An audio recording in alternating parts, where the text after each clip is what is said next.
बहुत समय पहले की बात है।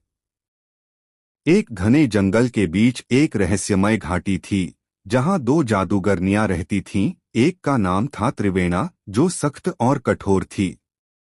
दूसरी थी माया, जो शांत और दयालु स्वभाव की थी। दोनों बहनें थीं, लेकिन सोच और रास्ते बिल्कुल अलग।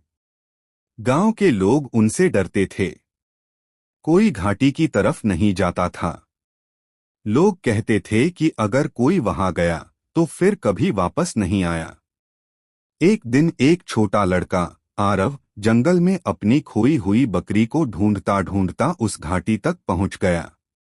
थका हुआ और भूखा, वह बेहोश होकर गिर गया। जब त्रिवेणा ने उसे देखा तो गुस्से से बोली, इंसान, इसे यहां से भगा देना चाहिए।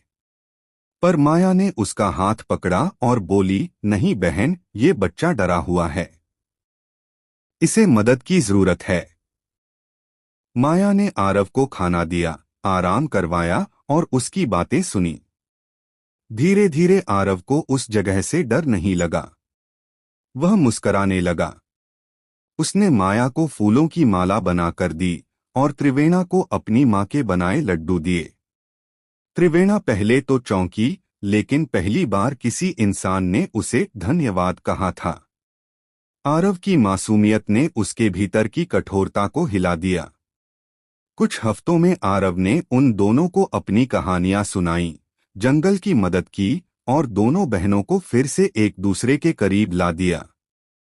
एक दिन आरव जाने को तैयार हुआ। माया ने उसे आशीर्वाद दिया और त्रिवेणा ने चुपचाप एक चमकती लकड़ी दी, अगर कभी सचमुच मुसीबत में हो तो इसे जमीन पर रखना, हम आ जाएंगे। गांव लौटने के बाद आरव ने सबको बताया, जादूगरनियां बुरी नहीं होती, बस उन्हें कोई समझता नहीं।